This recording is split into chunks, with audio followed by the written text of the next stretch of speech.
सिर्फ एक बहरी जहाज ने दुनिया की अरबों डॉलर की ट्रेड को रोक दिया।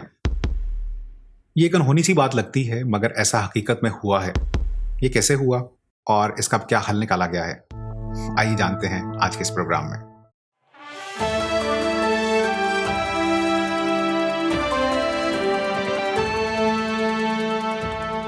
बिस्मिल्लाहिर्रहमानिर्रहीम, अस्सलाम वालेकुम एवरीवन। मैं हूं कासिम सज्जाद और आप देख रहे हैं केस व्यूज। मैंने चंद रोज कबल एक खबर देखी कि सुएज कैनाल में एक शिप के फंसने की वजह से समुद्री रास्ता ब्लॉक हो गया है। मेरा इस खबर में कुछ खास इंटरेस्ट डेवलप नहीं हुआ, मगर जब मैंने कुछ रोज के बाद दोबारा इसी शिप की वजह से अरबों डॉलर की ट्रेड रुकने की खबर देखी, तो फिर मैंने इस न्यूज़ को ज़रा डिटेल में एक्सप्लोर किया। तो काफ़ी इंटरेस्टिंग फैक्ट्स मेरे सामने आए, तो मैंने सोचा कि इसे आपसे भी शेयर करूं। तो चलें फिर प्रोग्राम को स्टार्ट करते हैं।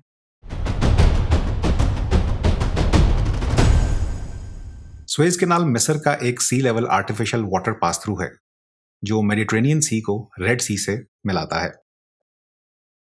वर्ल्ड मैप पर यह काफ़ी छोटी सी नहर लगती है, मगर हकीकत में सुएज कैनाल 193 किलोमीटर पर मुहित है। इसकी चौड़ाई तकरीबन 300 मीटर और जो मैक्सिमम डेप्थ है वो 24 मीटर है।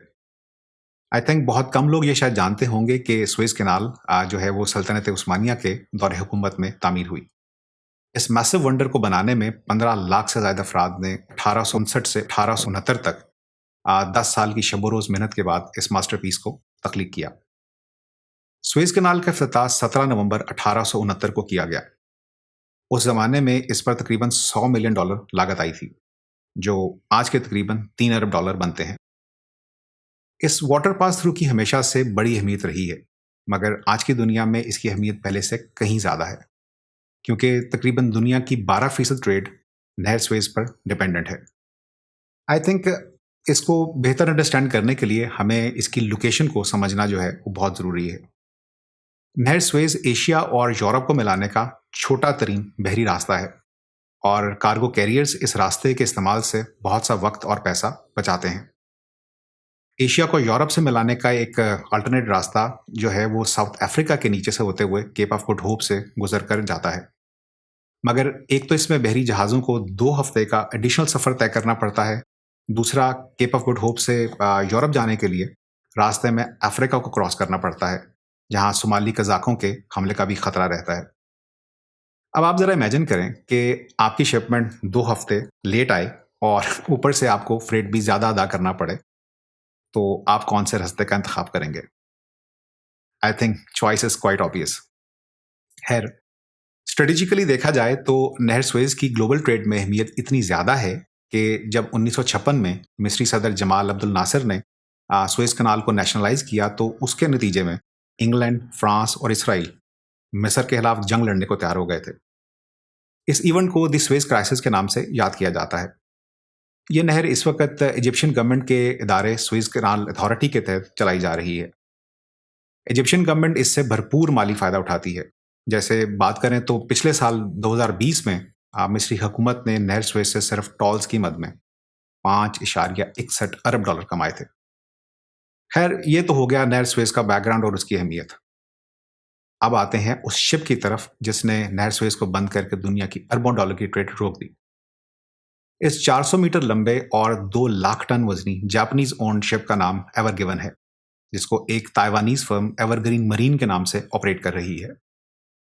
अगर आप शिप को कंपेयर करें तो ये शिप लंबाई में आईफल टावर को भी पीछे छोड़ देता है। आपने इसकी तस्वीरें शायद इंटरनेट पर देखी होंगी, जिसमें ये 400 मीटर लंबा शिप डायगनली नहर सुएज के 300 मीटर चौड़े बंद को ब्लॉक किए हुए है। बाय द वे, आपको ये भी बताता चलूं कि सुएज कैनाल अथॉरिटी की मैक्सिमम परमिटेड शिप लेंथ भी 400 मीटर है। इस शिप में 20-20 फुट के कोई 20,000 के करीब कंटेनर्स मौजूद हैं, जो अगर बजरिया ट्रक सड़क के जरिए ट्रांसपोर्ट किए जाएं तो 20,000 कंटेनर से लोडेड ट्रकों की तकरीबन 273 किलोमीटर लंबी लाइन लग जाएगी।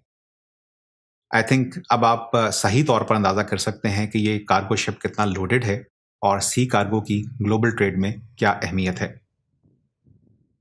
इस शिप के फंसने में इनिशियल रिपोर्ट्स के मुताबिक पुअर विजिबिलिटी और सैंडस्टॉर्म को इस इंसिडेंट की मेन वजह बताया जा रहा है, मगर इसका सही पता तो खैर बाद की इन्वेस्टिगेशंस में ही चल सकेगा।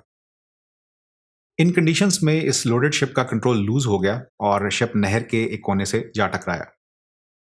नहर के साइड्स पर नरम मिट्टी की वजह से शिप का सामने का हिस्सा काफी हद तक मिट्टी के अंदर धंस गया और पूरी सुएज कैनाल सी ट्रैफिक के लिए ब्लॉक हो गई। इस मैसिव शिप को सीधा करने में ड्रेजर शिप्स और बैकहो नामी मशीन्स जिसकी तस्वीरें आजकल काफ़ी इंटरनेट पर वायरल हैं, की मदद से पानी की डेप्थ को इंक्रीज करने के लिए 30,000 क्यूबिक मीटर मिट्टी और रेत को निकाला गया। और इसके अलावा तकरीबन 13 टग बोट्स ने भी इसे खींचकर सीधा करने में अपना हिस्सा डाला। दूसरा, कुदरत ने भी भरपूर मदद की, क्योंकि पूरे चांद की वजह से हाई टाइड ने 18 इंच तक पानी को फर्दर डेप्थ दी, जिसकी वजह से शिप को वापस फ्लोट करना आसान हो गया। इस ब्लॉकेज को 7 दिन की मुसलसल एफर्ट के बाद खोल दिया गया है और सुएज कैनाल अथॉरिटी के मुताबिक तकरीबन 370 के करीब शिप्स जो हैं वो दोनों तरफ रास्ता क्लियर होने के इंतजार में थे। सुएज कैनाल की इस ब्लॉकेज ने एक अंदाजे के मुताबिक डेली 9.6 अरब डॉलर की ट्रेड को मुतासर किया है। 7 दिन और तकरीबन 70 अरब डॉलर की ट्रेड इस ब्लॉकेज से मुतासर हुई है। इसमें ज़्यादा इम्पैक्ट ऑयल पर आएगा, क्योंकि सुएज कैनाल से रोज़ाना की बुनियाद पर तकरीबन 18 लाख बैरल ऑयल की तरसील होती है। कोरोना की आलमी वबा और लॉकडाउन्स की वजह से पहले ही जो ग्लोबल ट्रेड है वो अंडर प्रेशर है और अब इस लॉजिस्टिकल सप्लाई चेन साइकिल में डिस्ट्रप्शन की वजह से प्रोडक्ट्स की प्राइसेस में मजीद इजाफे का खदशा है। इस बैकलॉग को क्लियर होने में कई दिन लग सकते हैं, मगर इसका इम्पैक्ट आने वाले कई महीनों तक महसूस किया जाता रहेगा।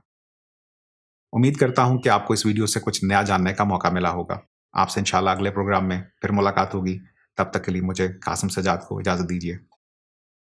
अल्लाह हाफ़िज़।